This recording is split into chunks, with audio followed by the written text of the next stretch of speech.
बहू ने कही ऐसी बात कि सुनकर ससुर जी हुए बेहोश। पढ़िए मजेदार जोक्स। जिस तरह अच्छी हवा, अच्छा खान पान किसी भी इंसान के सेहतमंद रहने के लिए जरूरी होता है, उसी प्रकार आपकी हंसी भी आपको स्वस्थ रखने में अहम भूमिका निभाती है। दोस्तों, अगर आप सुबह शाम हंसने की आदत डाल लें तो कोई भी बीमारी, चाहे मानसिक हो या शारीरिक, आपके पास भी नहीं आएगी। इसलिए हम आपके लिए कुछ ऐसे ही मजेदार चुटकुले लेकर आए हैं जिन्हें पढ़ने के बाद आप हंसते हंसते लोटपोट हो जाएंगे। तो चलिए शुरू करते हैं हंसने और हंसाने का ये अपना सिलसिला। दोस्तों, एक लड़की की नई शादी हुई और वो ससुराल गई। उसने अपने ससुर से कहा, बाबूजी इलायची खत्म हो गई है, बाजार से ले आइएगा। ससुर बोले, बेटा तुम्हारी सास का नाम इलायची है और इस तरह बड़ों का नाम नहीं लिया जाता है। बहू बोली, जी ठीक है बाबूजी, मैं आगे से ध्यान रखूंगी। अगली बार इलायची खत्म होने पर बहू बोली, पिताजी माँ जी खत्म हो गई है, बाजार से लेते आना, ससुर जी बेहोश हैं। No, no, no, no.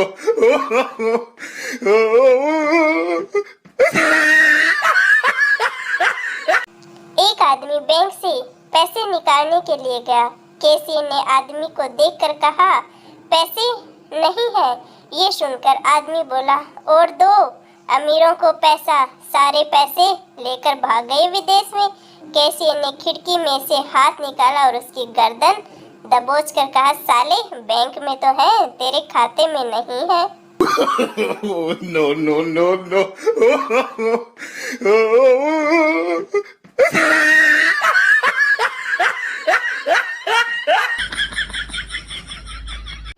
एक दिन संता दिल्ली से लखनऊ जाने को ट्रेन में चढ़ा। रात काफी हो गई थी और सभी डिब्बे खचाखच भरे हुए थे।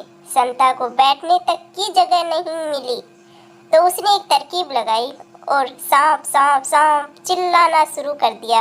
लोग डर के मारे सामान सहित उतरकर दूसरे डिब्बे में चले गए। 5 मिनट में पूरा डिब्बा खाली हो गया। दोस्तों, वो ठाठ से ऊपर वाली सीट पर बिस्तर लगाकर लेट गया। थकान और रात थी तो जल्दी सो गया। सवेरा हुआ, चाय चाय चाय की आवाज़ सुनकर उठा। चाय ली। संता ने चाय वाले से पूछा कि कौन सा स्टेशन आया है। वो चाय वाले ने बताया, दिल्ली है। फिर पूछा, दिल्ली से तो रात को चले थे। चाय वाला बोला, इस डिब्बे में सांप निकल आया था, इसलिए इस डिब्बे को यहीं काट दिया गया था। संता बेहोश। No, no, no, no.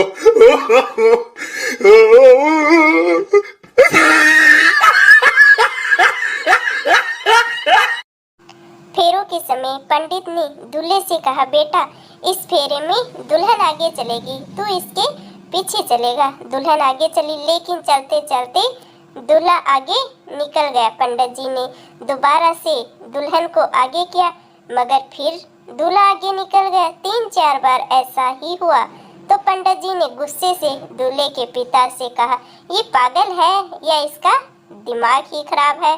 दूल्हे का पिता बोला, पंडित जी न तो ये पागल है और ना ही दिमाग खराब है इसका।